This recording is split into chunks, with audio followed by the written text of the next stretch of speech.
ಗುರುರ್ಬ್ರಹ್ಮ ಗುರುರ್ವಿಷ್ಣು ಗುರುರ್ದೇವೋ ಮಹೇಶ್ವರಃ ಗುರುಃ ಸಾಕ್ಷಾತ್ ಪರಂ ಬ್ರಹ್ಮ ತಸ್ಮೈ ಶ್ರೀ ಗುರವೇ ನಮಃ. ಓಂ ಓಂ ನಾರಾಯಣ ನಾರಾಯಣ ನಾರಾಯಣ. 70ನೇಯ ಖಂಡ ಬ್ರಹ್ಮಸ್ವರೂಪ ಪ್ರತಿಪಾದನ ಪರಾಸು ಶ್ರುತಿಸು ಯಾನಿ ವಿಧಿರೂಪಾಣಿ ವಿಶೇಷಣಾನಿ ಶ್ರೂಯಂತೆ ತೇ ಸರ್ವೇ ಸರ್ವತ್ರ ಅನುಸಂಧೇಯಾಃ. ಇದು ಒಂದು ನಿಯಮ. ಹೇಗೆ ಹಿಂದೆ ಹೇಳಿದ್ದೇವೆ, ಸಗುಣೋಪಾಸನದಲ್ಲಿ ಒಂದೇ ಬಗೆಯಾದ ಉಪಾಸನ ಬೇರೆ ಕಡೆ ಹೇಳಿದ್ದರೆ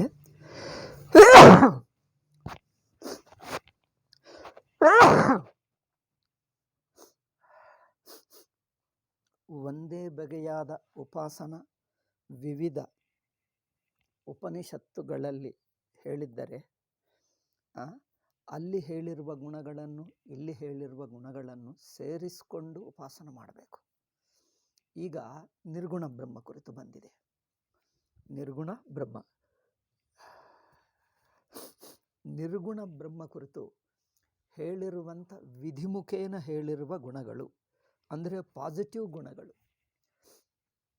ಹೀಗೆ ಇರುತ್ತಾನೆ ಪರಮಾತ್ಮ ಎಂದು ಹೇಳಿರುವ ಪಾಸಿಟಿವ್ ಗುಣಗಳಿವೆಯಲ್ಲ, ವಿಧಿರೂಪ ಗುಣಗಳು, ವಿಶೇಷಣಗಳು, ಅವು ಎಲ್ಲ ಯಾವ ಉಪನಿಷತ್ತಿನಲ್ಲಿ ಹೇಳಿದ್ದರು ಅಂದರೆ ಈ ಶಖೇನ ಕಠಪ್ರಶ್ನನಿಂದ ಶುರು ಮಾಡಿ ಪೂರ್ತಿ 13 ಉಪನಿಷತ್ತುಗಳಲ್ಲಿ.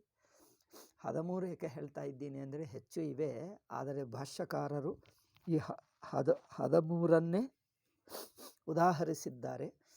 ಅದರಿಂದ ಭಾಷ್ಯಕಾರರ ಕಾಲದಲ್ಲಿ ಈ 13 ಇತ್ತು. ಈ 13 ಉಪನಿಷತ್ತುಗಳ ತತ್ವವನ್ನು ತಿಳ್ಕೊಂಡರೆ ಈಗ ಮಿಕ್ಕ ಉಪನಿಷತ್ತುಗಳಲ್ಲಿ ಅದೇ ರಿಪೀಟ್ ಆಗುತ್ತದೆ. ಈ 13ನಲ್ಲಿ ಹೇಳತಕ್ಕಂಥ ತತ್ವವೆಲ್ಲ ಹೇಳಾಯಿತು, ಇದರಲ್ಲೇ ಎಲ್ಲ ಬಂದುಬಿಟ್ಟಿದೆ. ಅದರಿಂದ 13 ಸಾಕು. ಭಾಷ್ಯಕಾರರು ಭಗವತ್ಪಾದರು ಈ 13ನ್ನೇ ಇಟ್ಟುಕೊಂಡು ಉದಾಹರಿಸಿದ್ದಾರೆ. ಆಯಿತು. ಇಲ್ಲಿ ಪಾಸಿಟಿವ್ ಗುಣಗಳು ಎಲ್ಲ ಕಡೆ ಯಾವ ಉಪನಿಷತ್ತಿನಲ್ಲಿ ಮುಂಡಕದಲ್ಲಿ ಹೇಳಲಿ, ಶ್ವೇತಾಶ್ವತರದಲ್ಲಿ ಹೇಳಲಿ, ತೈತ್ತರೀಯ ಹೇಳಲಿ, ಬೃಹದಾರಣ್ಯಕ ಎಲ್ಲಿ ಹೇಳಿದ್ದರು ನಿರ್ಗುಣ ಬ್ರಹ್ಮ ಕುರಿತು ಹೇಳಿರುವ 2 ಬಗೆ ಗುಣಗಳು, ಪಾಸಿಟಿವ್ ಆಗಿ ಹೇಳಿದ್ದು, ನೆಗೆಟಿವ್ ಆಗಿ ಹೇಳಿದ್ದು. ಇಲ್ಲಿ ಮೊದಲು ಪಾಸಿಟಿವ್ ಹೇಳ್ತೀವಿ, ನಂತರ ನೆಗೆಟಿವ್ ಹೇಳೋಣ. ಪಾಸಿಟಿವ್ ಆಗಿ ಹೇಳಿರುವ ಗುಣಗಳನ್ನು ಎಲ್ಲ ಗುಣಗಳನ್ನು ಸೇರಿಸಿಕೊಳ್ಳಬೇಕು. ನ ಯಾವಂತೋ ಸರ್ವತ್ರ ಅನುಸಂಧೇಯ ನ ಯಾವಂತೋ ಯತ್ರ ಶ್ರುತಾಃ ತಾವಂತಃ ಏವ ತತ್ರ ಪ್ರತಿಪತ್ತವ್ಯಾಃ ಇತಿ ನಿಯಮೋ ಅಸ್ತಿ. ಅಂದರೆ ಯಾವ ಉಪನಿಷತ್ತಿನಲ್ಲಿ ಎಷ್ಟು ಗುಣಗಳನ್ನು ಹೇಳಿದ್ದರೋ ಅಷ್ಟು ಮಾತ್ರಕ್ಕೆ ಪರಿಮಿತವಾಗು ಎಂದಲ್ಲ. ಯಾವ ಉಪನಿಷತ್ತಿನಲ್ಲಿ ಹೇಳಿದ್ದರೋ ಅಷ್ಟೇ ಗುಣಗಳು ಎಂದಲ್ಲ. ಬೇರೆ ಉಪನಿಷತ್ತಿನಲ್ಲಿ ಹೇಳಿರುವ ಗುಣಗಳನ್ನು ಪಾಸಿಟಿವ್ ಮೊದಲೇ ಹೇಳ್ತಾ ಇದ್ದೆ. ವಿಧಿಮುಖ ಉದಾಹರಣೆಗೆ ಇಲ್ಲಿ ಒಂದು ಭಾಷ್ಯವಾಕ್ಯ ಹೇಳ್ತಾರೆ, ಸೂತ್ರ ಭಾಷ್ಯವಾಕ್ಯ. ಆನಂದಾದಯ ಪ್ರಧಾನಸ್ಯ ಬ್ರಹ್ಮಣೋ ಧರ್ಮ. ಆನಂದ ಹೇಳ್ತಾರೆ, ಸತ್ಯಂ, ಜ್ಞಾನಂ, ಅನಂತಂ, ಆನಂದಂ ಮುಂತಾದ ಆತ್ಮ, ಬ್ರಹ್ಮ ಅಲ್ಲವೇ, ಇವೆಲ್ಲ ಪಾಸಿಟಿವ್ ಪದಗಳು. ಇಲ್ಲಿ ನೆಗೇಷನ್ ಏನಿಲ್ಲ, ನಿಷೇಧವಿಲ್ಲ. ಇದು ವಿಧಿಮುಖ ಪದಗಳೇ ಹೊರತು ನಿಷೇಧಮುಖ ಪದಗಳಲ್ಲ. ಸರ್ವೇ ಸರ್ವತ್ರ ಪ್ರತಿಪತ್ತವ್ಯಾಃ. ಈ ಗುಣಗಳನ್ನೆಲ್ಲ ಎಲ್ಲ ಉಪನಿಷತ್ತಿನಲ್ಲಿ ಸೇರಿಸಿಕೊಳ್ಳಬೇಕು. ಇದು ಎಲ್ಲ ಉಪನಿಷತ್ತುಗಳು ಸಮೀಕ್ಷೆ ಮಾಡಬೇಕಿತ್ತು, ದೊಡ್ಡ ಕೆಲಸ ಆಗುತ್ತದೆ ಅಲ್ಲವೇ. ಅಂದರೆ ಉಪನಿಷತ್ತುಗಳು ಪುಸ್ತಕ ಇಟ್ಕೊಳ್ಳಬೇಕು, ಅಥವಾ ನಿಮಗೆ ಕಂಠಸ್ಥವಿದ್ದರೆ ಹೇಳಬಹುದು. ಉದಾಹರಣೆಗೆ ನೋಡಿ, ಈಶಾವಾಸ್ಯಮಿದಂ ಸರ್ವಂ ಯತ್ಕಿಂಚ ಜಗತ್ಯಾಂಜಗತ್. ಇಲ್ಲಿ ಮೊದಲನೆಯ ಮಂತ್ರದಲ್ಲಿ ಈಶಾ ಎಂದು ಹೇಳಿದ್ದಾರೆ. ಪರಮಾತ್ಮನನ್ನು ಇಲ್ಲಿ ನಿರ್ಗುಣ ಪರಮಾತ್ಮನನ್ನೇ ಈಶಾ ಎಂದು ಪದದಿಂದ, ಪಾಸಿಟಿವ್ ಪದ, ವಿಧಿಮುಖ ಪದದಿಂದ ಪರಮಾತ್ಮನನ್ನು ನಿರ್ಗುಣ ಬ್ರಹ್ಮನನ್ನು ಈಶಾ ಎಂದು ಪದದಿಂದ ಹೇಳಿದ. ಗೊತ್ತಾ? ಈಶಾ ಎಂದು ವ್ಯಾಖ್ಯಾನಕಾರರು ಬೇರೆ ಅರ್ಥ ಮಾಡಿದ್ದಾರೆ, ಅದು ಬಿಡಿ, ಅದು ವ್ಯಾಖ್ಯಾನಕಾರರ ಅರ್ಥ ಬಿಡಿ. ಆದರೆ ಈಶಾವಾಸ್ಯೋಪನಿಷತ್ತಿನಲ್ಲಿ ಮೊದಲನೆಯ ಮಂತ್ರನೇ ನೋಡಿ, ಈಶಾವಾಸ್ಯಮಿದಂ ಸರ್ವಂ, ಜಗತ್ತೆಲ್ಲವೂ ಈಶ್ವರನಿಂದಲೇ ವ್ಯಾಪ್ತವಾಗಿದೆ. ಇಲ್ಲಿ ನಿರ್ಗುಣ ಬ್ರಹ್ಮವನ್ನು ಈಶಾ, ಈಶ್ವರ ಎಂಬ ಪದದಿಂದ ಬಳಸಿದ್ದೆ ನೋಡಿ. ಭಾಷ್ಯಕಾರರು ಹಾಗೆ ಬಳಸ್ತಾರೆ. ಈಶ್ವರ ಪರಮೇಶ್ವರ ಎಂಬ ಪದದಿಂದ ಸಗುಣ ಬ್ರಹ್ಮ ಎಂದ ಅರ್ಥ ಅಲ್ಲ. ನಿರ್ಗುಣ ಬ್ರಹ್ಮಗೆ ಈಶ ಪರಮೇಶ ಎಂಬ ಪದಗಳನ್ನು ಬಳಸುವುದುಂಟು. ಇಲ್ಲಿ ಅದೇ ಹೇಳ್ತಾರೆ, ಈಶಾವಾಸ್ಯಮಿದಂ ಸರ್ವಂ. ಹಾಗೆ ತೇನ ತ್ಯಕ್ತೇನ ಭುಂಜೇತಾಹಮಾಗೃಧ ಕಸ್ಯ ಸ್ವಿಧನಂ. ಈಶಾವಾಸ್ಯದಲ್ಲಿ ಈಶ ಎಂದು ಪದ ಬಳಸಿದೆ. ಮುಂಡಕದಲ್ಲಿ ಬ್ರಹ್ಮ ಹೇಳ್ತದೆ, ಬ್ರಹ್ಮವಿದಾಪ್ನೋತಿ ಪರಂ ತೈತ್ತರೀಯ ಹೇಳ್ತದೆ, ಕೆಲವೊಮ್ಮೆ ಆತ್ಮ ಹೇಳ್ತದೆ. ಇವೆಲ್ಲ ವಿಧಿಮುಖ ಪದಗಳು. ವಿಧಿಮುಖ ಪದಗಳು, ಈ ಪದಗಳೆಲ್ಲ ಸೇರಿಸ್ಕೊಂಡು ಒಂದೇ ಬ್ರಹ್ಮ ಎಂದು ತಿಳ್ಕೊಳ್ಳಬೇಕು. ಅದು ಸರ್ವೇ ಧರ್ಮಾ ಸರ್ವೇ ಸರ್ವತ್ರ ಪ್ರತಿಪತ್ತವ್ಯಾ ಕಸ್ಮಾತ್ ಸರ್ವ ಅಭೇದಾದೇವ. ಏಕೆಂದರೆ ನಿರ್ಗುಣ ಬ್ರಹ್ಮ ಒಂದೇ, ತಿಳಿಯತಕ್ಕ ಬ್ರಹ್ಮ ಒಂದೇ. ಅಲ್ಲಿ ಸಗುಣ ಆದರೆ ಒಂದು ಗುಣಗಳುಳ್ಳ ಅಂದರೆ ಒಂದು ಬಗೆಯಾದ ಗುಣಗಳುಳ್ಳ ಪರಮಾತ್ಮನನ್ನು ಉಪಾಸನ ಮಾಡುವ ಸಂದರ್ಭದಲ್ಲಿ ಇನ್ನೊಂದು ಗುಣಗಳು ಇನ್ನೊಂದು ಉಪಾಧಿ ಧರ್ಮಗಳನ್ನು ಸೇರಿಸುವ ಹಾಗಿಲ್ಲ.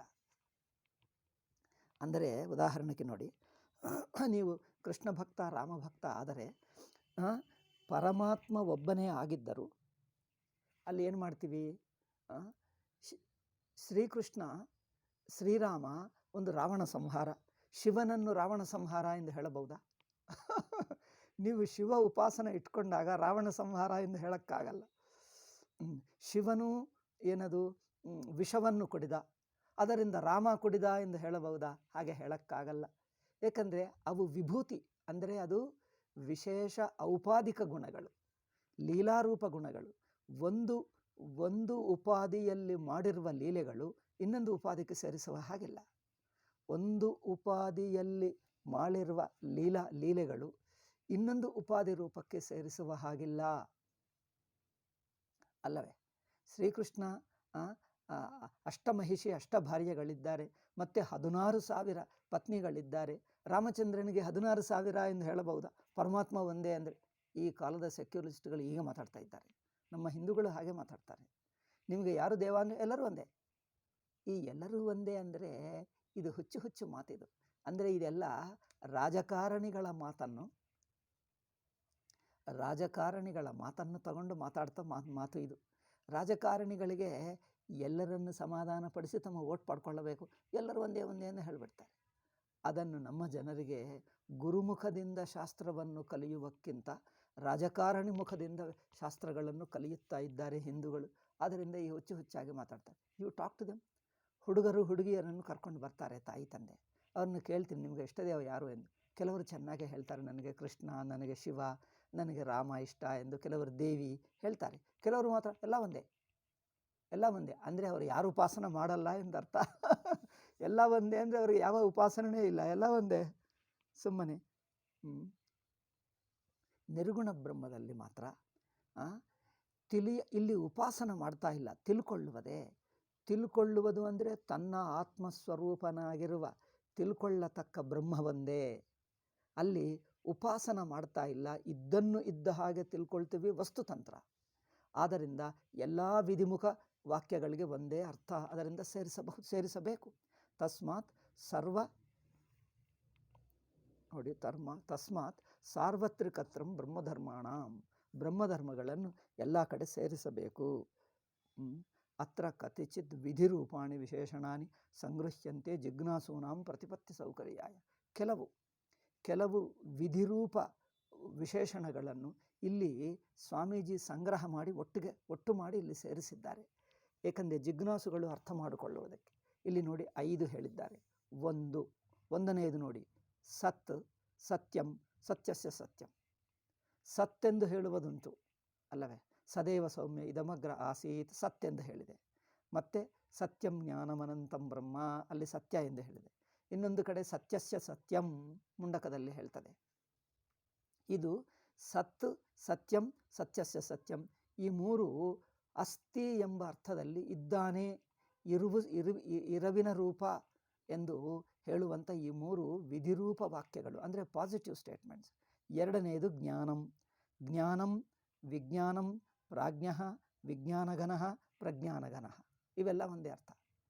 ಜ್ಞಾನಂ ಒಂದು, ವಿಜ್ಞಾನಂ ಇನ್ನೊಂದು, ಪ್ರಾಜ್ಞಃ ಎಲ್ಲಿ ಮಾಂಡುಕ್ಯದಲ್ಲಿ ಹೇಳ್ತದೆ, ವಿಜ್ಞಾನಗಣಃ ಅಲ್ಲೆಲ್ಲಿ ಬೃಹದಾರಣ್ಯಕದಲ್ಲಿ, ಪ್ರಜ್ಞಾನಗಣಃ ಬೃಹದಾರಣ್ಯಕದಲ್ಲಿ.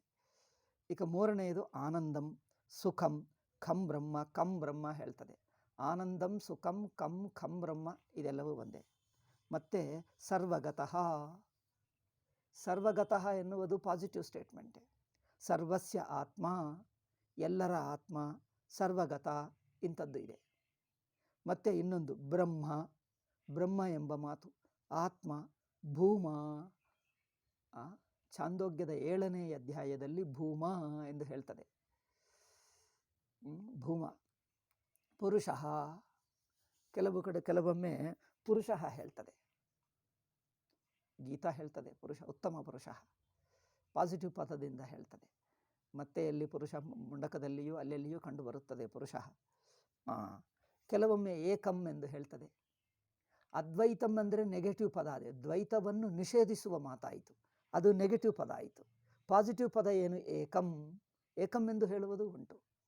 ಅದು ಇಲ್ಲಿ ಸ್ವಾಮೀಜಿ ಸೇರಿಸಲಿಲ್ಲ, ಅದು ನಾವು ಸೇರಿಸಿಕೊಳ್ಳಬಹುದು. ಏಕಂ. ಇಷ್ಟು ಲಿಸ್ಟ್ ಮಾಡಿ ಒಂದು ಪಟ್ಟಿ ಮಾಡಿ ನಂತರ ಸ್ವಾಮೀಜಿ ಹೇಳ್ತಾರೆ ನೋಡಿ, ಅತ್ರ ಸದ್ ಬ್ರಹ್ಮ ಭೂಮ್, ಸತ್ ಬ್ರಹ್ಮ ಭೂಮ ಆತ್ಮಾದಿ ವಿಶೇಷಣಾನಿ. ಸತ್ತೆಂಬ ಮಾತು, ಬ್ರಹ್ಮ ಎಂಬ ಮಾತು, ಭೂಮ ಎಂಬ ಮಾತು, ಆತ್ಮ ಎಂಬ ಮಾತು ಇತ್ಯಾದಿ ವಿಶೇಷಣಾನಿ ಯದ್ಯಪಿ ಶಬ್ದ ವ್ಯುತ್ಪತ್ತ್ಯಾಶ್ರಯಣೆ.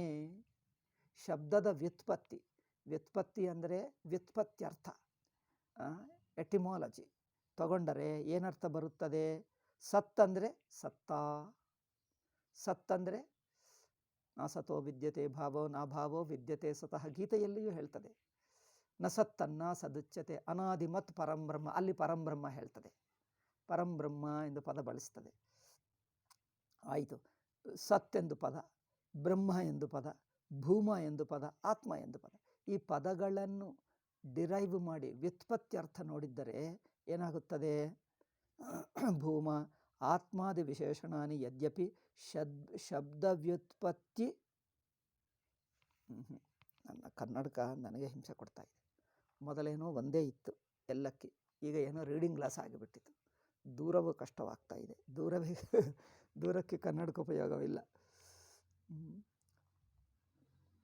ಶಬ್ದ ವ್ಯುತ್ಪತ್ತ್ಯಾಶ್ರಯಣೆ. ಮೊದಲು ಒಂದೇ ಕನ್ನಡಕ ಎರಡಕ್ಕಿತ್ತು, ಈಗ ಒಂದೊಂದು ಬಿಡಿ ಬಿಡಿ ಆಗಿಬಿಡ್ತಾ ಇದೆ. ಶಬ್ದ ವ್ಯುತ್ಪತ್ತಿ ಏನದು? ಶಬ್ದ ವ್ಯುತ್ಪತ್ತಿ ಆಶ್ರಯಣೆ. ಶಬ್ದದ ವ್ಯುತ್ಪತ್ತಿ ಅರ್ಥ ತಗೊಂಡರೆ, ಡೆರಿವೇಷನ್, ಡೆರೈವ್ಡ್ ಮೀನಿಂಗ್, ಶಬ್ದದ ವ್ಯುತ್ಪತ್ತಿ ತಗೊಂಡರೆ ಏನರ್ಥ ಮಾಡ್ತಾ ಇದೆ? ಸತ್ತ ಒಂದರ್ಥ. ಸದ್ ಶಬ್ದಕ್ಕೆ ಅರ್ಥ ಏನು? ಇರವು, ಇರವಿನ ಸ್ವರೂಪ. ಇರವೆಂಬುದು ಗುಣ ಅಲ್ಲ, ಸ್ವರೂಪವೇ. ಬ್ರಹ್ಮ ಅಂದರೆ ಏನು? ಬೃಹತ್ವಾತ್ ಬ್ರಹ್ಮ, ಬ್ರಹ್ಮ ಅಂದರೆ ಎಲ್ಲಕ್ಕಿಂತ ದೊಡ್ಡದು, ದೊಡ್ಡದು ಎಂದರ್ಥ. ಹೆಚ್ಚಿನ ದೊಡ್ಡದು ಅಷ್ಟೇ, ಅದಕ್ಕಿಂತ ದೊಡ್ಡದೇ ಇಲ್ಲ.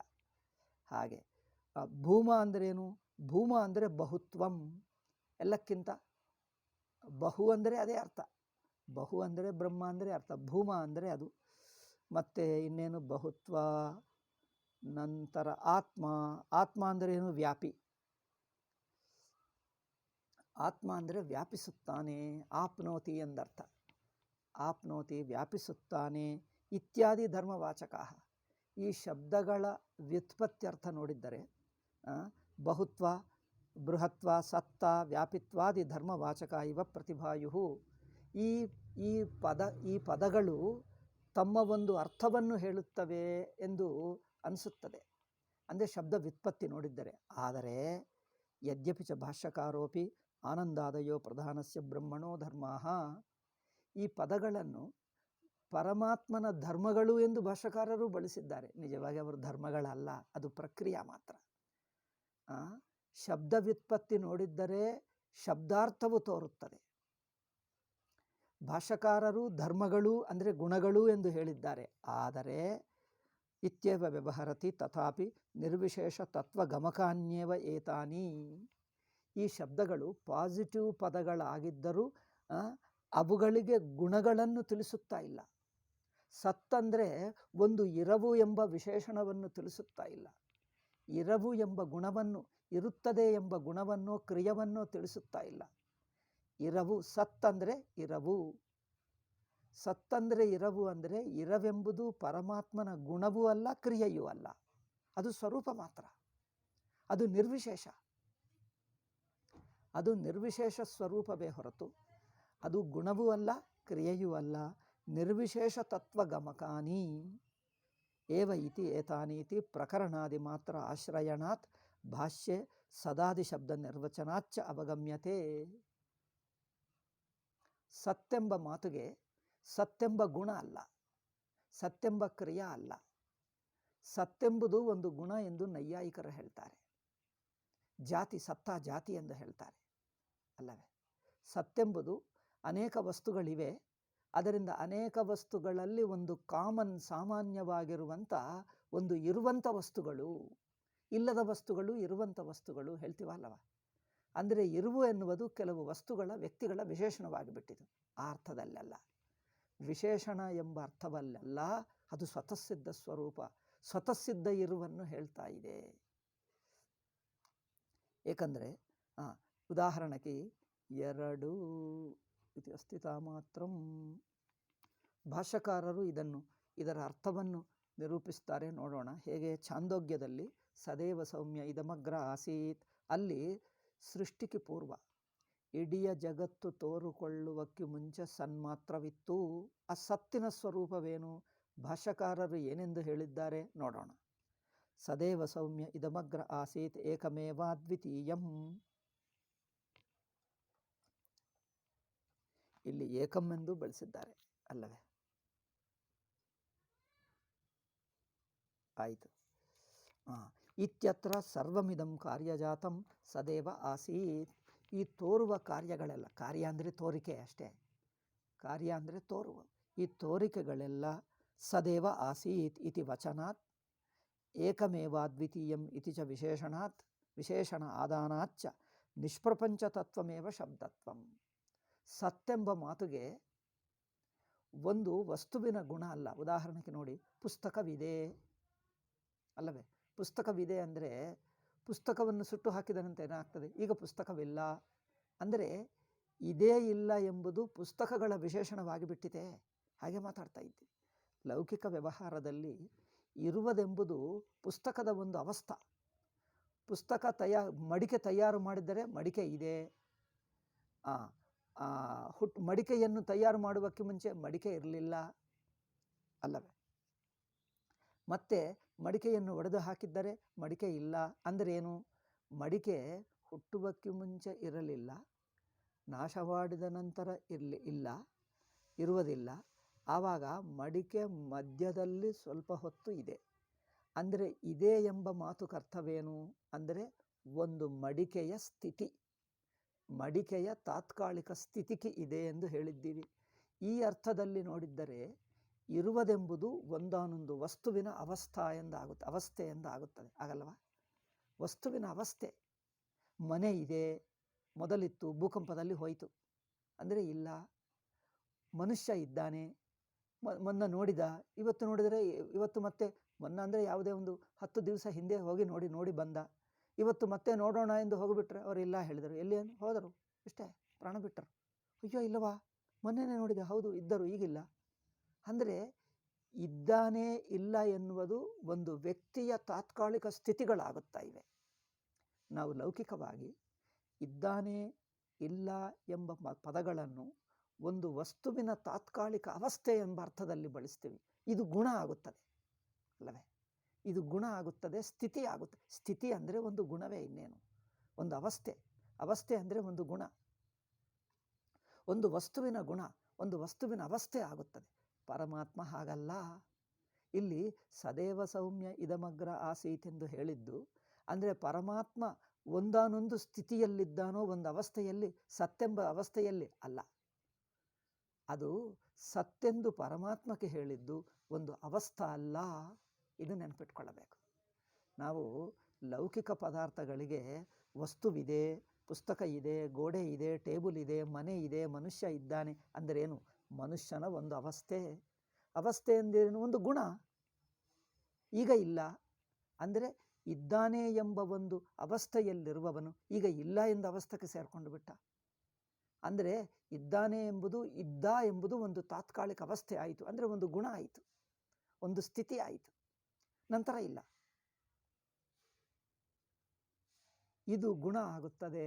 ಆದರೆ ಬ್ರಹ್ಮನು ಸತ್ತೆಂದು ಹೇಳಿದ್ದರೆ ಈ ಅರ್ಥದಲ್ಲಿ ಒಂದು ತಾತ್ಕಾಲಿಕ ಅವಸ್ಥೆಯನ್ನು ಹೇಳ್ತಾ ಇದ್ದೀವೋ ಅಂದರೆ ಅಲ್ಲ. ಅದೇನು ಸ್ವಾಮೀಜಿ ಹೇಳ್ತಾರೆ, ಇದು ಸದೇವ ಇಸ ಆಸೀತ್ ಅಂದರೆ ಇಡೀ ಜಗತ್ತು ಆ ಸದ್ರೂಪವೇ ಇತ್ತು. ಇಡೀ ಜಗತ್ತು ಅಂದರೆ ಜಗದ್ರಹಿತ ಸದ್ರೂಪ. ಅದು ಜಗತ್ತಿನಲ್ಲಿರುವಂಥ ಒಂದು ಅವಸ್ಥೆ ಅಲ್ಲ, ಜಗತ್ತಿನಲ್ಲಿರುವ ಪದಾರ್ಥಗಳ ಒಂದಾನೊಂದು ಅವಸ್ಥೆ ಅಲ್ಲ, ಅದು ಇಡೀ ಜಗತ್ತಾಗಿರುವಂಥ ತತ್ವ. ಅದು ಅವಸ್ಥೆ ಅಲ್ಲ, ಪರಮಾತ್ಮನ ಅವಸ್ಥೆ ಅಲ್ಲ. ಪರಮಾತ್ಮನೇ ಇರವು, ಇರವೇ ಪರಮಾತ್ಮ. ಇರವು ಪರಮಾತ್ಮ, ಪರಮಾತ್ಮನ ಒಂದು ಅವಸ್ಥೆ ಅಲ್ಲ. ಪುಸ್ತಕ ನೋಡಿ, ಪುಸ್ತಕ ಒಂದಿದೆ, ನಂತರ ಇರುವುದಿಲ್ಲ ಅಂದ್ರೇನು? ಪುಸ್ತಕದ ಒಂದು ಅವಸ್ಥೆ ಆಯಿತು. ಪರಮಾತ್ಮ ಇದ್ದಾನೆ ಅಂದರೆ ಈಗಿದ್ದಾನೆ, ಮುಂದೆ ಇರುತ್ತಾನೋ ಅಲ್ಲವೋ ಹಾಗೆ ಹೇಳಬಹುದಾ? ಪರಮಾತ್ಮ ಇದ್ದಾನೆ ಅಂದರೆ ಅರ್ಥವೇನು? ಈಗಿದ್ದಾನೆ, ಬಂದು ನೋಡಿದ್ದಾಗ ಪರಮಾತ್ಮ ಇದ್ದಾನೆ, ಈಗ ನಾಳೆ ಏನಾಗ್ತಾನೋ ಗೊತ್ತಿಲ್ಲ, ಹಾಗೆ ಹೇಳಬಹುದಾ? ಅಥವಾ ಹಿಂದೆ ಇದ್ದ ಈಗ ಇಲ್ಲ, ಅಥವಾ ಈಗ ಇದ್ದಾನೆ ಹಿಂದೆ ಇರಲಿಲ್ಲ, ಹಿಂದೆ ಇದ್ದೇ ಬಂದೇ ಇಲ್ಲ ಇರಲಿಲ್ಲ ಈಗ ಇದ್ದಾನೆ ಅಂದರೆ ಪರಮಾತ್ಮನಿಗೆ ಇರುವಿಕೆ ಎಂಬುದು ಒಂದು ಅವಸ್ಥೆ ಆಗುತ್ತದೆ ಅಲ್ಲ. ಮತ್ತೆ ಏನು?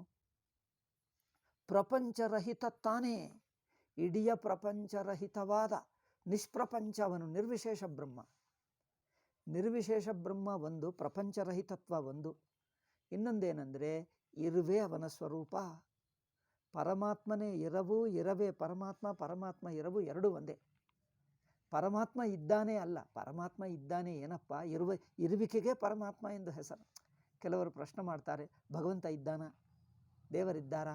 ಹೀಗೆ ಮಾಡ್ತಾನೆ. ಭಗವಂತ ಇದ್ದಾನ ಅಂದರೆ, ಭಗವಂತ ಇದ್ದಾನ ಅಂದರೆ ಕೆಲವೊಮ್ಮೆ ಇರುತ್ತಾನೆ, ಕೆಲವೊಮ್ಮೆ ಇರಲ್ಲ ಅಂಥದ್ದೇನಿರುತ್ತದೆ ಏನೋ. ಅಂದರೆ ನೋಡಿ, ಒಂದೇನು ಶಶವಿಷಾಣ. ಶಶವಿಷಾಣ ಅಂದರೆ ಮೊಲದ ಕೊಂಬು ಇರುವುದಿಲ್ಲ, ಆದರೆ ಹಸುವಿನ ಕೊಂಬು ಇರುತ್ತದೆ. ಹಸುವಿನ ಕೊಂಬು ಇದ್ದರೆ ಮೊಲದ ಕೊಂಬು ಇರಲ್ಲ. ಹಾಗೆ ಒಬ್ಬರಿರುತ್ತಾರೆ, ಇನ್ನೊಬ್ಬರಿರಲ್ಲ. ಅಂದರೆ ಇರುವುದೆಂಬುದು ಒಬ್ಬನ ಗುಣ, ಇಲ್ಲ ಎಂಬುದು ಇನ್ನೊಬ್ಬರು ಇರುವುದಿಲ್ಲ. ಹಾಗೆ ಪರಮಾತ್ಮ ಇದ್ದಾನೆ, ಇನ್ನೊಬ್ಬರಿಲ್ಲ, ಹಾಗೆ ಹೇಳ್ತೀರಾ? ಹೋಲಿಸಿ ಹೇಳ್ತೀರಾ?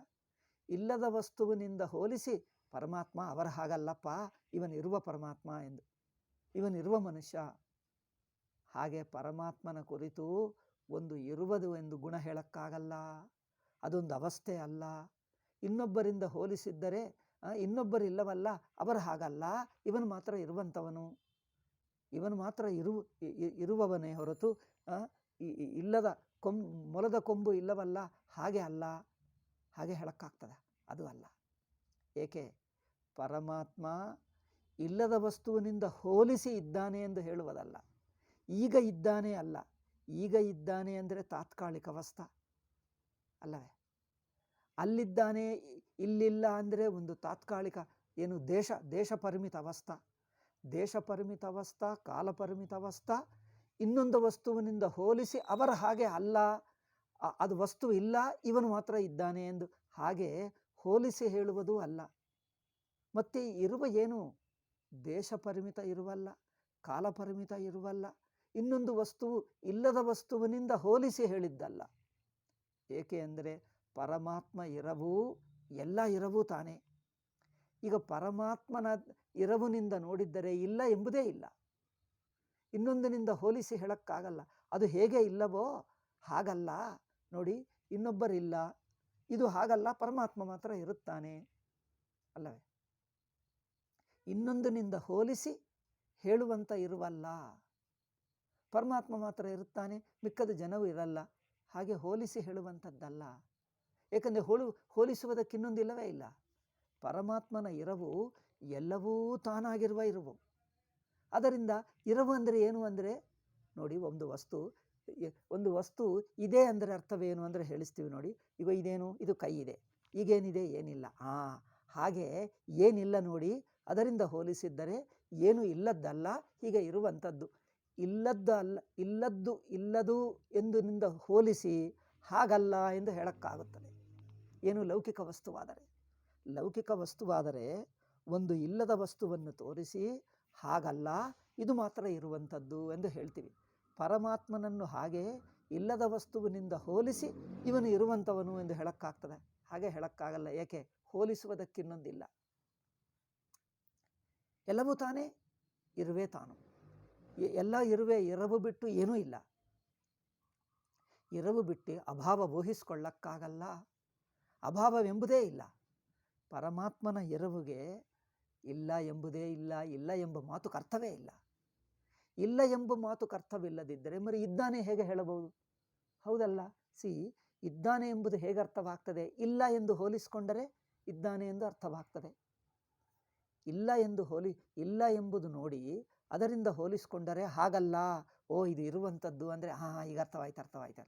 ಅಂದರೆ ಇದೆ ಎಂಬ ಮಾತು ಅರ್ಥವಾಗಬೇಕಾದರೆ ಇಲ್ಲ ಎಂಬುದರಿಂದ ಹೋಲಿಸಬೇಕು ಅಲ್ಲವೇ? ಇಲ್ಲ ಎಂಬುದರಿಂದ ಹೋಲಿಸಿ ಹಾಗಲ್ಲ ಎಂದು ಹೇಳ್ತೀವಿ. మరి ಪರಮಾತ್ಮ ಹಾಗ ಅಂದರೆ ಹಾಗಲೂ ಅಲ್ಲ. ಏಕೆಂದರೆ ಹೋಲಿಸುವುದಕ್ಕಿನ್ನೊಂದಿಲ್ಲ. మరి ಪರಮಾತ್ಮನ ಎರವು ಯಾವ ಬಗೆ? ಹೇಳಕ್ಕಾಗಲ್ಲ. ಎರವು ಎಂಬುದು ಮಾತೆ ಹೊರತು ಅದನ್ನು ವರ್ಣಿಸುವ ಗುಣ ಅಲ್ಲ. ವರ್ಣಿಸುವ ಗುಣ ಅಲ್ಲ ಅಂದರೆ ಇಲ್ಲಿರುತ್ತಾನೆ, ಅಲ್ಲಿಲ್ಲ, ಸ್ವಲ್ಪ ಹೊತ್ತಿರುತ್ತಾನೆ, ನಂತರ ಇರುವುದಿಲ್ಲ. ಅದು ದೇಶ ಪರಿಮಿತ. ನಾವು ನೋಡುವ ಅಂದರೆ ನಾವು ಇರುವುದು ಅಂದರೆ ಲೌಕಿಕ ಪದ. ಇರುವುದು ಎಂಬ ಪದವನ್ನು ಹೋಲಿಸಿ ತಿಳ್ಕೊಳ್ತೀವಿ. ಅಂದರೆ ದೇಶ ಪರಿಮಿತ ಇರವನ್ನು ಇಲ್ಲಿದೆ ಅಂದರೆ ಇದೆ ಅಂದರೆ ಅರ್ಥವೇನು? ಯಾವುದೋ ಒಂದು ಕಡೆ ಇರುತ್ತಾನೆ ಎಂದರ್ಥ ಅಲ್ಲವೇ? ಸಮುದ್ರ ಇದೆ ಅಂದರೆ మరి ಎಲ್ಲಿ ನನ್ನ ಪುಸ್ತಕದಲ್ಲಿ ಸಮುದ್ರ ಕಂಡು ಬರ್ತಾ ಇಲ್ಲ ಅಂದರೆ ಅವರೇನು ಹೇಳ್ತಾರೆ? ಏನಪ್ಪ ಅದೇನು ಮಾತು? ಸಮುದ್ರ ಅಂದರೆ ಪುಸ್ತಕ ಮೇಲೆ ಇರ್ತದ? ಅಲ್ಲೇ ಇರ್ತದೆ, ಇಲ್ಲಿರಲ್ಲ. ಅಂದರೆ ಒಂದು ಜಾಗದಲ್ಲೇ ಇರುತ್ತದೆ. ಸಮುದ್ರ ಇದೆ ಹೇಳ್ತೀವಿ. ಇದೆ ಅಂದರೆ ಏನು? ಎಲ್ಲ ಕಡೆ ಕಂಡು ಬರಬೇಕಾ? ಸಮುದ್ರ ಇದೆ ಅಂದರೆ ಎಲ್ಲಿದೆ? ನನ್ನ ಟೇಬಲ್ ಮೇಲೆ ಇಲ್ಲವಲ್ಲ. ಟೇಬಲ್ ಮೇಲೆ ಸಮುದ್ರ ಕಂಡು ಬರ್ತದೆ? ಟೇಬಲ್ ಮೇಲೆ ಸಮುದ್ರ ಕಂಡು ಬರ್ತದ? ಅಂದರೆ ಸಮುದ್ರ ಇದೆ ಅಂದರೆ ಅರ್ಥ ಅದು ಎಲ್ಲಿರುತ್ತದೋ ಅಲ್ಲೇ ಇರುತ್ತದೆ ಎಂದರ್ಥ. ಅಂದರೆ ಕೆಲವೊಮ್ಮೆ ಇರುತ್ತದೆ ಅಂದರೆ ಒಂದು ದೇಶಕ್ಕೆ ಪರಿಮಿತ ವಸ್ತುವನ್ನೇ ಇಟ್ಕೊಳ್ತೀವಿ. ಒಬ್ಬನಿದ್ದಾನೆ, ಏನು ಮುಖ್ಯಮಂತ್ರಿ, ಪ್ರಧಾನಮಂತ್ರಿ ಇದ್ದಾನ ಪರಮಾತ್ಮ? మరి ಎಲ್ಲಿ ಕಂಡು ಬರ್ತಾ ಇಲ್ಲ ಅಂದರೆ ಇಲ್ಲಿ ಕಂಡು ಬರಬೇಕಾ? ಅವರು ಅಲ್ಲಿರುತ್ತಾನೆ, ದಿಲ್ಲಿಯಲ್ಲಿ. ಅಂದರೆ ಇದ್ದಾನೆ ಅಂದರೆ ಒಂದು ಸ್ಥಾನಕ್ಕೆ ಪರಿಮಿತ ಅಲ್ಲವೇ? ನಾವು ಹೇಗೆ ಅರ್ಥ ಮಾಡ್ಕೊಳ್ತೀವಿ? ಎರವು ಅಂದರೆ ಹೇಗೆ ಅರ್ಥ ಮಾಡ್ಕೊಳ್ತೀವಿ? ಒಂದು ಕಡೆ ಇರುತ್ತದೆ, ಇನ್ನೊಂದು ಕಡೆ ಇಲ್ಲ, ಹಾಗರ್ಥ ಮಾಡ್ಕೊಳ್ತೀವಿ. ಅಥವಾ ಒಂದು ಸಮಯದಲ್ಲಿರುತ್ತದೆ, ಅದಕ್ಕೆ ಹಿಂದೆ ಇರಲಿಲ್ಲ, ನಂತರ ಇರಲ್ಲ. ಅಂದರೆ ದೇಶದೃಷ್ಟ್ಯ ಎರವು, ಒಂದು ಕಡೆ ಇದ್ದರೆ ಎರವು, ಒಂದು ಸಮಯದಲ್ಲಿದ್ದರೆ ಎರವು. ಹೀಗೆ ಎರವನ್ನು ನಾವು ಹೀಗೆ ಅರ್ಥ ಮಾಡ್ಕೊಳ್ತೀವಿ. ಅಥವಾ ಒಂದು ವಸ್ತುವಿರುತ್ತದೆ, ಇನ್ನೊಂದಿಲ್ಲ ಅಲ್ಲವೇ? ಇಲ್ಲದ ವಸ್ತು ಹಾಗಲ್ಲ, ಇದು ಮಾತ್ರ ಇರುವಂಥದ್ದು, ಅದು ಇಲ್ಲದ್ದಲ್ಲ ಎಂದು ಹಾಗೆ ಹೇಳ್ಕೊಡ್ತೀವಿ. ಅಂದರೆ ದೇಶದೃಷ್ಟ್ಯ, ಕಾಲದೃಷ್ಟ್ಯ, ವಸ್ತುವಿನ ಹೋಲಿಕೆ ದೃಷ್ಟ್ಯ ತಿಳ್ಕೊಳ್ತೀವಿ. ಆದರೆ ಪರಮಾತ್ಮನ ಎರವು ಈ ಮೂರು ಬಗೆಯಲ್ಲ. ದೇಶದ ಒಂದು ಕಡೆ ಒಂದಾನೊಂದು ದೇಶದಲ್ಲಿ ಇರುವಂಥದ್ದು ಅಲ್ಲ. మరి ಇರುತ್ತಾನೆ ಅಂದರೆ ಅರ್ಥವೇನು? ಕಾಲದಲ್ಲಿ ಅಲ್ಲ, ಮತ್ತೇನು? ಅದರ ಇಲ್ಲದನ್ನು ಹೋಲಿಸಿ ಇಲ್ಲದನ್ನು ನಿಷೇಧ ಮಾಡಿ ಅಂಥದ್ದಲ್ಲ ಎಂದು ಅದು ತಿಳ್ಕೊಳ್ತೀವಿ. ಅದೂ ಅಲ್ಲ, ಮತ್ತೇನು? ಅದು ದೇಶದೃಷ್ಟ್ಯ, ಕಾಲದೃಷ್ಟ್ಯ, ವಸ್ತುದೃಷ್ಟ್ಯ, ಮೂರು ದೃಷ್ಟ್ಯ ಒಂದಾನೊಂದು ಹೋಲಿಕೆಯಿಂದ ಒಂದಾನೊಂದು ವಿಶಿಷ್ಟವಾಗಿ ದೇಶ ವಿಶಿಷ್ಟ, ಕಾಲ ವಿಶಿಷ್ಟ, ವಸ್ತು ವಿಶಿಷ್ಟ ಅಲ್ಲವೇ? ಇಂಥ ಗುಣಗಳಿದ್ದವು ಉಳ್ಳದ್ದು, ಅದರಿಂದ ಅದು ಇದೆ. ಇಂಥ ಗುಣಗಳಿಲ್ಲ ಅಂದರೆ ಅದಿಲ್ಲ ಹೇಳ್ತೀವಿ. ಅಂದರೆ ದೇಶ ವಿಶಿಷ್ಟ, ಕಾಲ ವಿಶಿಷ್ಟ, ವಸ್ತು ವಿಶಿಷ್ಟ ಅಂದರೆ ಗುಣಗಳು ವಿಶಿಷ್ಟವಾಗಿ ನಾವು ಎರವನ್ನು ಈ ಮೂರು ಬಗೆನೇ ಅರ್ಥ ಮಾಡಿಕೊಳ್ತೀವಿ. ಈ ಮೂರು ಬಗೆ ಇಟ್ಟರೆ ಇರವೆಂಬುದೇ ನಮ್ಮ ದೃಷ್ಟಿಗೆ ನಮ್ಮ ದೃಷ್ಟಿಗೆ ಹೊಳೆಯುವುದೇ ಅಲ್ಲ. ದೇಶ ವಿಶಿಷ್ಟ, ಕಾಲ ವಿಶಿಷ್ಟ, ವಸ್ತು ವಿಶಿಷ್ಟ. ವಸ್ತು ಅಂದರೆ ಒಂದಾನೊಂದು ಗುಣಗಳು, ಶಬ್ದ, ಸ್ಪರ್ಶ, ರೂಪ, ರಸಗಂಧ. ಹಾಗೆ ಪರಮಾತ್ಮನ ಎರವು ದೇಶ ವಿಶಿಷ್ಟವೂ ಅಲ್ಲ, ಏಕೆಂದರೆ ದೇಶ ಸಂಬಂಧವೇ ಇಲ್ಲ. ಅಂದರೆ ಇಲ್ಲಿದೆ ಅಲ್ಲಿಲ್ಲ ಎಂದಲ್ಲ, ಎಲ್ಲ ಕಡೆ ಇರುತ್ತದೆ. ಎಲ್ಲ ಕಡೆ ಇರುತ್ತದೆ ಅಂದರೆ ಎಲ್ಲಿ ಎಂದು ಆ ಮಾತುಕ ಅರ್ಥವೇ ಇಲ್ಲ. ಪರಮಾತ್ಮ ಅಂದರೆ ಎಲ್ಲಿದ್ದಾನೆ, ಎಲ್ಲಿ ಎಂಬ ಮಾತುಕ ಅರ್ಥವಿಲ್ಲ. ಏಕೆ? ಇರುವುದೇ ತಾನು. ಯಾವಾಗಿದ್ದಾನೆ ಅದು ಹೊಂದಲ್ಲ, ಏಕೆಂದರೆ ಯಾವಾಗ ಎಂಬ ಕಾಲವೇ ಹೊಂದಲ್ಲ. ಅವನು ಇಲ್ಲದ ಕಾಲವೇ ಇಲ್ಲ. ಭೂತ, ವರ್ತಮಾನ, ಭವಿಷ್ಯತ್ತು ಎಲ್ಲ ಕಾಲದಲ್ಲಿದ್ದಾನೆ. ಆದ್ದರಿಂದ ಕಾಲ ಎಂಬುದೇ ಪರಮಾತ್ಮನ ವಿಷಯದಲ್ಲಿ ಊಹಿಸಕ್ಕಾಗಲ್ಲ. ಕಾಲವೆಂಬುದು ಅನುಭವಕ್ಕೆ ಬರಲ್ಲ. ಪರಮಾತ್ಮನ ಎರವಿನಲ್ಲಿ ಕಾಲವೆಂಬುದೇ ಇಲ್ಲ.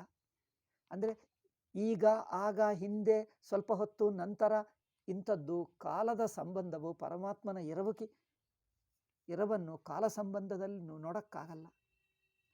ಅಂದರೆ ಕಾಲ ಸಂಬಂಧದಲ್ಲಿ ಅಂದರೆ ಕಾಲದಲ್ಲಿ ಎಷ್ಟೊತ್ತಿರುತ್ತಾನೆ, ಎಲ್ಲಿರುತ್ತಾನೆ, ಯಾವಾಗಿರುತ್ತಾನೆ, ಯಾವುದೇ ಒಂದು ಕಾಲ ಸಂಬಂಧದಲ್ಲಿ ಊಹಿಸೋಕ್ಕಾಗಲ್ಲ. ದೇಶ ಸಂಬಂಧದಲ್ಲಿ ಆಗಲ್ಲ, ಗುಣ ಸಂಬಂಧಗಳಲ್ಲಿ ಆಗಲ್ಲ. ಗುಣಗಳೆಲ್ಲ ನಿಷಿದ್ಧ, ದೇಶಗಳೆಲ್ಲ ನಿಷಿದ್ಧ, ಕಾಲಗಳೆಲ್ಲ ನಿಷಿದ್ಧ ಅಂತ ಎರವು. ಅಂದರೆ ಅವನ ಎರವನ್ನು ದೇಶ ವಿಶಿಷ್ಟವಾಗಿ ಅಲ್ಲ, ಕಾಲ ವಿಶಿಷ್ಟವಾಗಿ ಅಲ್ಲ, ವಸ್ತು ವಿಶಿಷ್ಟವಾಗಿ ಅಲ್ಲ. ಮತ್ತೆ ಹೇಗೆ? ಯಾವ ವಿಶಿಷ್ಟವಿಲ್ಲದೆ ನಿರ್ವಿಶೇಷ. ಈಗ ನಿರ್ವಿಶೇಷ ಅಂದರೆ ಅರ್ಥವಾಯ್ತಾ? ನಿರ್ವಿಶೇಷ ಅಂದ್ರೇನು? ಯಾವುದೇ ಒಂದು ಬಗೆಯಾದ ವಿಶಿಷ್ಟ ಅಲ್ಲ. ಅಂದರೆ ದೇಶ ವಿಶಿಷ್ಟ, ದೇಶ ಮೂಲಕ ನೋಡಿ ಇಲ್ಲಿದ್ದಾನೆ ಅಲ್ಲಿಲ್ಲ ಹಾಗಲ್ಲ. ಕಾಲದಲ್ಲಿ ಈಗ ಇರುತ್ತಾನೆ, ಹಿಂದೆ ಇರಲಿಲ್ಲ, ನಂತರ ಇರಲ್ಲ ಹಾಗಲ್ಲ. ಕಾಲ ಸಂಬಂಧದಿಂದ ಅಲ್ಲ, ದೇಶ ಸಂಬಂಧದಿಂದ ಅಲ್ಲ, ಒಂದಾನೊಂದು ಗುಣಗಳ ಸಂಬಂಧದಿಂದ ಅಲ್ಲ. ಮತ್ತೆ ಹೇಗೆ ಅಂದರೆ ಇರವೇ ಇರವು ಅಷ್ಟೇ. ನಿರ್ವಿಶೇಷ ಇರವು. ಈಗ ಗೊತ್ತಾಯ್ತಾ? ನಿರ್ವಿಶೇಷ ಅಂದ್ರೇನು? ಕೆಲವು ಪದಗಳು ಲೌಕಿಕ ಪದಗಳಾಗಿ ಅರ್ಥ ಮಾಡ್ಕೊಳ್ತೇವೆ, ಹಾಗಲ್ಲ.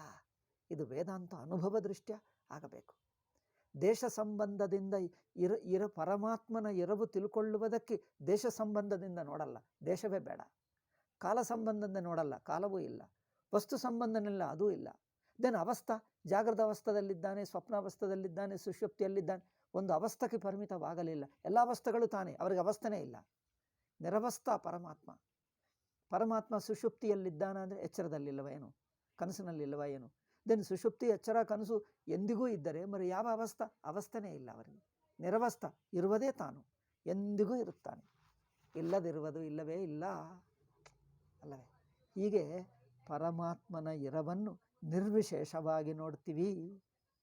ಅದರಿಂದ ಪಾಸಿಟಿವ್ ಪದ, ವಿಧಿರೂಪ ಪದವನ್ನು ಬಳಸಿದ್ದರೂ ಉಪನಿಷತ್ತು ಅದನ್ನು ಒಂದು ಗುಣವಾಗಿ ಹೇಳುತ್ತಾ ಇಲ್ಲ, ನಿರ್ವಿಶೇಷವಾಗಿ ಹೇಳುತ್ತಾ ಇದೆ. ಇದು ಅರ್ಥ ಮಾಡಿಕೊಳ್ಳಬೇಕು. ಅರ್ಥವಾಯ್ತಾ? ಒಂದು ಸುಷುಪ್ತಿಯಲ್ಲಿದ್ದಾನೆ ಹೇಳ್ತೀವಿ. ಸುಷುಪ್ತಿ ಅಂದರೆ ಸುಷುಪ್ತಿಯಲ್ಲಿದ್ದಾನೆ ಅಂದರೆ ಎಚ್ಚರದಲ್ಲಿಲ್ಲವಾ, ಕನಸಿನಲ್ಲಿಲ್ಲವಾ, ಹೀಗೆ ಅರ್ಥ ಮಾಡ್ಕೊಳ್ತಾರೆ. ಸುಷುಪ್ತಿಯಲ್ಲೇ ಬ್ರಹ್ಮ ಇದ್ದಾನಂತೆ. ಅಂದ್ರೇನು? ಪರಮಾತ್ಮ ಒಂದು ಅವಸ್ಥೆಗೆ ಪರಿಮಿತವಾಗುತ್ತಾನೆ. ಒಂದಾನೊಂದು ಅವಸ್ಥೆಯಲ್ಲೇ ಇದ್ದಾನೆ, ಇನ್ನೊಂದು ಅವಸ್ಥೆ. ಪರಮಾತ್ಮಕ್ಕೆ ಅವಸ್ಥೆನೇ ಹೇಳಕ್ಕಾಗಲ್ಲ. ಅಂದ್ರೇನು? ಮನಸ್ಸು ಒಂದು ದೇಶವನ್ನು ಊಹಿಸ್ಕೊಳ್ತದೆ, ಕಾಲದಲ್ಲಿದ್ದರೆ ಊಹಿಸ್ಕೊಳ್ತದೆ, ಒಂದು ಗುಣವಿದ್ದರೆ ಊಹಿಸ್ಕೊಳ್ತದೆ ಪದಾರ್ಥವಾಗಿ, ಒಂದು ಅವಸ್ಥೆ ಇದ್ದರೆ ಊಹಿಸ್ಕೊಳ್ತದೆ. ಇವು ಯಾವವಿಲ್ಲ. ಅಂದರೆ ನಿರ್ವಿಶೇಷ ಇರವೇ. ಇರವು ಅಂದರೆ ಇರುವಷ್ಟೇ, ನೇರ ಇರುವಷ್ಟೇ. ಈಗ ಇರುವುದೇ ಇರುವಷ್ಟೇ, ನೇರಾಗಿ ಇರವನ್ನೇ ಹೇಳ್ತಾ ಇದೆ. ಅಂದರೆ ವಿಧಿರೂಪವಾಗಿ ಪಾಸಿಟಿವ್ ಆಗಿ ಹೇಳಿದ್ದರೂ ಅದು ನಿಷೇಧವೇ ಮಾಡ್ತಾ ಇದೆ. ಎಲ್ಲ ದೇಶ, ಕಾಲ, ವಸ್ತುಗಳನ್ನು ನಿಷೇಧ ಮಾಡಿ, ಅಂದರೆ ವಿಧಿರೂಪ ಪದಗಳು ಕೊನೆಗೆ ಎಲ್ಲವನ್ನೂ ನಿಷೇಧ ಮಾಡಿ ಅದ್ವಿತೀಯವನ್ನೇ ಹೇಳುತ್ತಾ ಇವೆ. ಅದು ಅಲ್ಲಿಗೆ ಬರ್ತದೆ. ವಿಧಿಮುಖ ನಿಷೇಧ ಮುಖ ಎಂದು ಸುಮ್ಮನೆ ಹೇಳುವುದೇ ಹೊರತು ವಿಧಿಮುಖವು ಎಲ್ಲವನ್ನು ನಿಷೇಧ ಮಾಡಿ ಸ್ವತಃ ಸಿದ್ಧವನ್ನೇ ಹೇಳ್ತಾ ಇದೆ. ಆದ್ದರಿಂದ ಇಲ್ಲಿ ನೋಡಿ, ಸದೇವ ಆಸೀತಿತಿ ವಚನಾತ್ ಏಕಮೇವ ಅದ್ವಿತೀಯಂ ಇತಿ ಚ ವಿಶೇಷಾಧಾನ. ಅದು ಒಂದೇ ಒಂದು ಏಕಮೇವ ಅದ್ವಿತೀಯಂ. ಈಗ ಅದನ್ನು ಬಿಟ್ಟು ಏನೂ ಇಲ್ಲ, ಏನೂ ಇಲ್ಲ ಎಂದು ಹೇಳುವುದು ತಪ್ಪು. ಏಕೆಂದರೆ ಇಲ್ಲ ಎಂಬುದೇ ಇಲ್ಲ. ಪರಮಾತ್ಮ ಎರವಿನಲ್ಲಿ ಇಲ್ಲ ಎಂಬುದೇ ಹೇಳಕ್ಕಾಗಲ್ಲ. ಏನಿಲ್ಲ, ಏನು ಇಲ್ಲ, ಏನಿದೆ, ಎರಡು ವ್ಯತ್ಯಾಸನೇ ಇಲ್ಲ. ಎಲ್ಲವೂ ಇದೆ, ಇರುವೇ ಇರುವ ಅಷ್ಟೇ. ಆದ್ದರಿಂದ ವಿಶೇಷಣ ಆದಾನಾಚ್ಚ ನಿಷ್ಪ್ರಪಂಚ ತತ್ವಮೇವ. ಸ್ವಾಮೀಜಿ ಕೊನೆಗೂ ತೀರ್ಮಾನ ಮಾಡಿದ್ದರು, ನಿಷ್ಪ್ರಪಂಚ, ಪ್ರಪಂಚರಹಿತ. ಪ್ರಪಂಚ ಅಂದರೆ ದೇಶಕಾಲ ವಸ್ತು. ದೇಶಕಾಲ ವಸ್ತುವಿಲ್ಲ, ಸಬ್ಜೆಕ್ಟ್ ಆಬ್ಜೆಕ್ಟ್ ಜ್ಞಾತೃಜ್ಞೇಯ ಇಲ್ಲ. ಅದು ಜ್ಞಾತೃ ಇಲ್ಲ, ಜ್ಞಾತೃಜ್ಞೇಯ ಸಂಬಂಧವಿಲ್ಲ, ದೇಶ ಸಂಬಂಧವಿಲ್ಲ, ಕಾಲ ಸಂಬಂಧವಿಲ್ಲ, ವಸ್ತು ಸಂಬಂಧವಿಲ್ಲ, ಜ್ಞಾತೃಜ್ಞೇಯವಿಲ್ಲ ಅಂತ ಎರವು. ಅಂದರೆ ಮನಸ್ಸು ಅತೀತವಾಯಿತು, ತಾನೇ ತಾನು ಸ್ವತಃ ಸಿದ್ಧ ಎಂದೇ ಬಂದುಬಿಟ್ಟಿತು. ಆದ್ದರಿಂದ ಸಚ್ಛಬ್ದೇನ ಪ್ರತಿಪಾದಯಿಷಿತಮಿತಿ ಗಮ್ಯತೆ ನಿರ್ವಕ್ತಿ ಚ ಭಾಷ್ಯಕಾರ. ಇದನ್ನೇ ಮತ್ತೊಂದು ಬಗೆಯಾಗಿ ಮತ್ತೊಂದು ಭಾಷ್ಯವಾಕ್ಯ ನೋಡಿ ಇಲ್ಲಿ. ಸತ್ ಇತಿ ಅಸ್ಥಿತ ಮಾತ್ರ ವಸ್ತು. ಸತ್ ಅಂದರೆ ಅಸ್ಥಿತ, ಇರವು ಮಾತ್ರ. ಹೇಗೆ ಇದ್ದಾನೆ, ಎಲ್ಲಿದ್ದಾನೆ ಅನ್ನೋ ಅದಲ್ಲ. ಇರವು, ಇರವು ಅಂದರೆ ಸುಮ್ಮನೆ ಇರವು ಅಷ್ಟೇ. ಅಸ್ಥಿತ ಮಾತ್ರ, ಇರವೇ. ಸೂಕ್ಷ್ಮಂ, ಸೂಕ್ಷ್ಮಂ ನಿರ್ವಿಶೇಷಂ ಸರ್ವಗತಂ. ಅದು ಸೂಕ್ಷ್ಮವಾಗಿದೆ. ಸೂಕ್ಷ್ಮ ಅಂದರೆ ಇಂದ್ರಿಯಗಳಿಗೆ, ಮನಸ್ಸಿಗೆ ಸಿಗುವಂಥದ್ದಲ್ಲ, ಎಟ್ಕುವಂಥದ್ದಲ್ಲ. ನಿರ್ವಿಶೇಷಂ ಅಂದರೆ ಅದು ಇದು ಹಾಗೆ ಹೀಗೆ ಎಂದು ಯಾವುದೂ ಹೇಳೋಕ್ಕಾಗಲ್ಲ. ಸರ್ವಗತಂ ಅಂದರೆ, ಸರ್ವಗತಂ ಅಂದರೆ ಎಲ್ಲ ದೇಶ ಎಲ್ಲ ಕಾಲ ಇಂಕಷ್ಟೇ. ಅಂದರೆ ಒಂದಾನೊಂದು ದೇಶ ಪರಿಮಿತ, ಕಾಲ ಪರಿಮಿತಿ ಇಲ್ಲ, ಅಂದರೆ ದೇಶಕಾಲಗಳೇ ಇಲ್ಲ ಎಂದರ್ಥ. ಸರ್ವಗತಂ ಏಕಂ, ಈಗ ಅದೇ ಅದು. ಅದಕ್ಕಿಂತ ಹೋಲಿಸುವುದಕ್ಕೆ ಇನ್ನೊಂದಿಲ್ಲ. ಇನ್ನೊಂದೆನ್ನುವುದು ಊಹಿಸ್ಕೊಳ್ಳೋಕ್ಕೆ ಆಗಲ್ಲ. ಅದು ಬಿಟ್ಟು ಇನ್ನೊಂದು, ಅದು ಇನ್ನೊಂದು ಅಂಥದ್ದು ಎರಡಿಲ್ಲ. ಇನ್ನೊಂದೆನ್ನುವುದು ಊಹಿಸೋಕ್ಕೆ ಆಗಲ್ಲ. ಇರುವುದೇ ಇರುವೇ ಇರುವು, ಇರುವೇ ಇರುವು, ಹಾಗೆ ಎಲ್ಲ ತಾನೇ. ಏಕಂ ನಿರಂಜನಂ. ನಿರಂಜನಂ ಅಂದರೆ ಯಾವುದಕ್ಕೆ ಅಂಟುಕೊಳ್ಳಲ್ಲ. ಅದು ಅದು ಅದು ಏನಂದರು, ನಿರಂಜನಂ ಅಂದರೆ ಸಾಕ್ಷಿ, ಅಸಂಗ ಎಂದರ್ಥ. ಅಂಜನಂ ಅಂದರೆ ಸಂಗ, ನಿರಂಜನಂ ಅಂದರೆ ಅಸಂಗ. ಅಂದರೆ ಯಾವ ಪರಿಮಿತಿಗೆ, ಯಾವ ದೇಶಕ್ಕೆ, ಕಾಲಕ್ಕೆ, ವಸ್ತುಕ್ಕೆ, ಗುಣಕ್ಕೆ, ಸಂಬಂಧಕ್ಕೆ, ಅವಸ್ಥಕ್ಕೆ ಕಟ್ಟು ಬಿದ್ದಿದ್ದಲ್ಲ. ಅಂದರೆ ಒಂದಾನೊಂದು ಇದು ಎಂದು ವಿಶಿಷ್ಟವಾಗಿ ಹೇಳೋಕ್ಕಾಗಲ್ಲ. ನಿರಂಜನಂ ಅಂದರೆ ಪರಮಾತ್ಮನು ಹೇಳು ಅಂದರೆ ಏನು ಹೇಳೋಕ್ಕಾಗ್ತದೆ? ಏಕೆಂದರೆ ಪರಮಾತ್ಮ ಅಲ್ಲದ್ದು ಯಾವುದು ಹೇಳೋಕ್ಕೆ ಆಗಲ್ಲ. ಒಂದಾನೊಂದಾದರೆ ಹೇಳೋಕ್ಕಾಗುತ್ತದೆ, ಪರಮಾತ್ಮ ಅಲ್ಲದ್ದೇ ಇಲ್ಲ, ಏನೆಂದು ಹೇಳುವುದು? ಅದರಿಂದ ನಿರಂಜನಂ ನಿರವಯವಂ, ಅದಕ್ಕೆ ಯಾವ ಅವಯವವಿಲ್ಲ. ವಿಜ್ಞಾನಂ, ಅದು ಅರಿವಿನ ಸ್ವರೂಪ. ಯದವಗಮ್ಯತೆ ಸರ್ವ ವೇದಾಂತೇಭ್ಯ, ಎಲ್ಲ ವೇದಾಂತಗಳಿಂದ ಇಂಥ ಇರವಿನ ಸ್ವರೂಪ, ಸ್ವತಃಸಿದ್ಧ ಇರವು ಎಲ್ಲವೂ ತಾನೇ. ಇಂಥದ್ದು ಯಾವುದು ಅನುಭವಕ್ಕೆ ಬರುತ್ತದೋ ಅದು ಸತ್ತೆಂಬ ಮಾತುಕರ್ಥ. ಸತ್ತೆಂಬ ಮಾತು ಬುದ್ಧಿಯಿಂದ ಅರ್ಥವಾಗಲ್ಲ, ಒಂದು ಮಾತ್ರ ತಿಳ್ಕೊಂಡು. ಸತ್ತಂದರೆ ಏನು, ಸತ್ತಂದರೆ ಏನೆಂಬುದು ಬುದ್ಧಿಯಿಂದ ಅರ್ಥವಾಗಲ್ಲ. ಏಕೆ? ಅಂತಃಕರಣ ಇರುವವರೆಗೂ ಅದು ಸತ್ತಲ್ಲ. ಅಂತಃಕರಣ ಇರುವವರೆಗೂ ಅದು ದೇಶ ಸಂಬಂಧ, ಕಾಲ ಸಂಬಂಧ, ವಸ್ತು ಸಂಬಂಧ, ಈ ಸಂಬಂಧಗಳಲ್ಲೇ ನೋಡ್ತಾ ಇರುತ್ತದೆ. ಯಾವುದೇ ಒಂದು ರಿಲೇಷನ್ನಲ್ಲೇ, ಸಂಬಂಧದಲ್ಲೇ ನೋಡ್ತದೆ. ಜ್ಞಾತೃಜ್ಞೇಯ ಸಂಬಂಧದಲ್ಲಿ ನೋಡ್ತದೆ. ಸತ್ತೆಂಬು ಮಾತುಗೆ ಅರ್ಥ ಎಲ್ಲ ಸಂಬಂಧಗಳನ್ನು ಬಿಟ್ಟಿರುವ ತಾನು.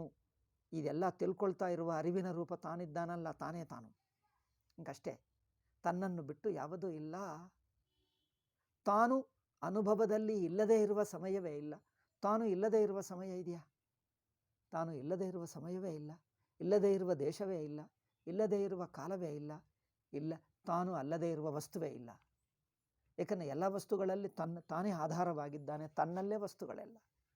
ಹೀಗೆ ಎಲ್ಲವೂ ತಾನಾಗಿರುವಂಥ ಇರವು. ಅಂದರೆ ಈ ಇರವು ಎಂಬ ಮಾತುಗೆ ಅರ್ಥ ತಾನೆಂಬ ಆತ್ಮಸ್ವರೂಪದಲ್ಲಿ ನಿಂತರೆ ಆ ಇರವು ಎಂಬ ಮಾತು ಅರ್ಥವಾಗ್ತದೆ. ಏಕೆಂದರೆ ಅದು ಗುಣ ಅಲ್ಲ, ವಿಶೇಷವಲ್ಲ, ನಿರ್ವಿಶೇಷ. ನಿರ್ವಿಶೇಷ ಅಂದ್ರೇನು? ಸಾಕ್ಷಾತ್ತು ಅನುಭವ ರೂಪಕ್ಕೆ ನಿರ್ವಿಶೇಷ ಹೇಳ್ತೀವಿ. ಆ ಅನುಭವದಲ್ಲಿ ನಿಂತಿರುವುದೇ ನಿರ್ವಿಶೇಷ. ಓಕೆ, ಇನ್ನೊಂದು ವಾಕ್ಯ. ಪರೇಣ ಚ ಸತ್ತಾ ಸಾಮಾನ್ಯಂ ವ್ಯಾವರ್ತಯತಿ. ಇದು ನಾನು ಹೇಳಿದೆ, ಆದರೆ ಸ್ವಾಮೀಜಿ ಭಾಷ್ಯಕಾರರ ವಚನದಿಂದ ಹೇಳ್ತಾ ಇದ್ದಾರೆ. ನೈಯಾಯಿಕರು ಸತ್ತ ಎಂಬುದು, ಇರವೆಂಬುದು ಒಂದು ಜಾತಿ ಇಟ್ಕೊಂಡರು. ಇರವೆಂದರೆ ಒಂದು ವಸ್ತುಗಳು, ಅನೇಕ ವಸ್ತುಗಳು ಸೇರಿಕೊಂಡಿರುವಂಥ ಜಾತಿಗೆ ಇರವು ಎಂದು ಹೇಳಿದ್ದಾರೆ. ಪ್ರಾಗುತ್ಪತ್ತೆಸ್ತು ನೈವೇದಂ ಕಾರ್ಯಂ ಸದೇವ ಆಸೀತಿತ್ಯಭ್ಯುಪಗಮ್ಯತೆ ವೈಶೇಷಿಕೈ. ಪ್ರಾಗುತ್ಪತ್ತಿ ನಾನಿದೆಲ್ಲ ಹೇಳಿದ್ದೀನಲ್ಲ. ಅಂದ್ರೇನು? ಒಂದು ಸಮಯದಲ್ಲಿಲ್ಲ, ಅನಂತರ ಬಂದು ಬಿಡ್ತದೆ, ಆ ಅರ್ಥದಲ್ಲಿ ಇರವು ಎಂದು ಇಟ್ಕೊಂಡರವರು. ಪ್ರಾಗುತ್ಪತ್ತೇ ಕಾರ್ಯಸ್ಯ ಅಸತ್ವಾಭ್ಯುಪಗಮಾತ್ ನ ಚ ಏಕಮೇವ ಸದದ್ವಿತೀಯಂ ಪ್ರಾಗುತ್ಪತ್ತೇರಿಚ್ಛಂತಿ. ನೈಯಾಯಿಕರು, ವೈಶೇಷಿಕರು ಒಂದಾನೊಂದು ವಿಶಿಷ್ಟ ವಸ್ತುವಿಗೆ ಇದೆ ಎಂದು ಹೇಳಿದ್ದಾರೆ. ಅದು ಹುಟ್ಟುವಕ್ಕೆ ಮುಂಚೆ ಇರಲಿಲ್ಲ ಹೇಳಿದ್ದಾರೆ. ನಾವು ವೇದಾಂತದಲ್ಲಿ ಹೇಳಿರುವ ಪರಮಾತ್ಮನ ಇರುವು ಮಾತ್ರ ಹಿಂದೆ ಇಲ್ಲ, ನಂತರ ಇಲ್ಲ, ಇದೆ, ಆದ ಅಂಥದ್ದಿಲ್ಲ. ಆ ಸಂಬಂಧವೇ ಹೇಳೋಕ್ಕಾಗಲ್ಲ. ಇರವೇ ಇರುವ ಅಷ್ಟೇ. ಇರುವಂದರೆ ಇರುವೆ, ಈಗಿನ್ನೇನು ಹೇಳೋಕ್ಕಾಗಲ್ಲ. ಏನು ಹೇಳಿದರೂ ತಪ್ಪೆ. ತಸ್ಮಾತ್ ವೈಶೇಷಿಕ ಪರಿಕಲ್ಪಿತಾತ್ ಅದೇನು ವೈಶೇಷಿಕ ಪರಿಕಲ್ಪಿತಾತ್ ಸತೋ ಅನ್ಯತ್ ಕಾರಣಮಿದಂ ಸದುಚ್ಯತೆ ಮೃದಾದಿ ದೃಷ್ಟಾಂತೇಭ್ಯ. ಅದರಿಂದ ವೈಶೇಷಿಕರು ಹೇಳಿದ್ದಲ್ಲ, ಇದು ಸತ್ತಾಸ್ವರೂಪ ಅಲ್ಲ, ಇದು ಸ್ವತಃಸಿದ್ಧ ಸ್ವರೂಪ, ಅದು ವ್ಯತ್ಯಾಸ. ಇತಿ ಸದ್ರೂಪ, ಸತ್ತೆಂಬ ಮಾತುಗೆ ಬ್ರಹ್ಮ ಹೇಗೆ ನಿರ್ವಿಶೇಷವಾಗುತ್ತದೆ, ಇದು ವಿಧಿಮುಖ ರೂಪ, ವಿಧಿಮುಖ ಪದದಿಂದ ಬ್ರಹ್ಮವನ್ನು ಹೇಗೆ ತಿಳ್ಕೊಳ್ತೀವಿ ಎನ್ನುವುದು ಒಂದು ಸತ್ ಮಾತು ಹೇಳಿದ್ದೇವೆ. ಇದಾದ ನಂತರ ಬ್ರಹ್ಮ ಎಂಬ ಮಾತು ಹೇಳ್ತಾರೆ, ಮತ್ತು ಆತ್ಮ ಎಂಬ ಮಾತು ಹೇಳ್ತಾರೆ, ಭೂಮ ಎಂಬ ಮಾತು ಹೇಳ್ತಾರೆ. ಇನ್ನು 3 ಪದಗಳಿವೆ. ಬ್ರಹ್ಮ ಎಂಬ ಮಾತು ನಾಳೆ ಹೇಳೋಣ. ಬ್ರಹ್ಮ ಎಂಬ ಮಾತು, ಆತ್ಮ ಎಂಬ ಮಾತು, ಭೂಮ ಎಂಬ ಮಾತು, ಈ 4 ಮಾತುಗಳನ್ನು ಹೇಗೆ ಅರ್ಥ ಮಾಡಿಕೊಳ್ಳಬೇಕು? ಈ 4 ಮಾತುಗಳು ನಿರ್ವಿಶೇಷ ಬ್ರಹ್ಮವನ್ನೇ ಹೇಳುತ್ತವೆ, ಸ್ವತಃಸಿದ್ಧ ಆತ್ಮಸ್ವರೂಪವನ್ನೇ, ಅಷ್ಟೇ ಹೊರತು ಒಂದು ಗುಣಗಳನ್ನು, ಒಂದು ಅವಸ್ಥೆಯನ್ನು, ಒಂದು ಸ್ಥಿತಿಯನ್ನು, ಒಂದಾನೊಂದು ವಿಶಿಷ್ಟ ರೂಪವನ್ನು ಹೇಳುತ್ತಾ ಇಲ್ಲ. ಯಾವ ವಿಶೇಷವಿಲ್ಲದ ಸ್ವತಃಸಿದ್ಧವನ್ನೇ ಹೇಳುತ್ತಾ ಇವೆ. ಆಯಿತಾ? ಇಷ್ಟು ಮಾತ್ರ ಸ್ಟಾಪ್ ಮಾಡೋಣ. ಮಿಕ್ಕದು ಬ್ರಹ್ಮ ಶಬ್ದ ನಾಳೆ ಅಂದರೆ ಮುಂದಿನ ಪಾಠದಲ್ಲಿ ಹೇಳೋಣ. ಓಂ ಶಾಂತಿ ಶಾಂತಿ ಶಾಂತಿ. ಹರಿ ಓಂ ಶ್ರೀ ಗುರುಭ್ಯೋ ನಮಃ. ಹರಿ ಓಂ ತತ್ಸತ್.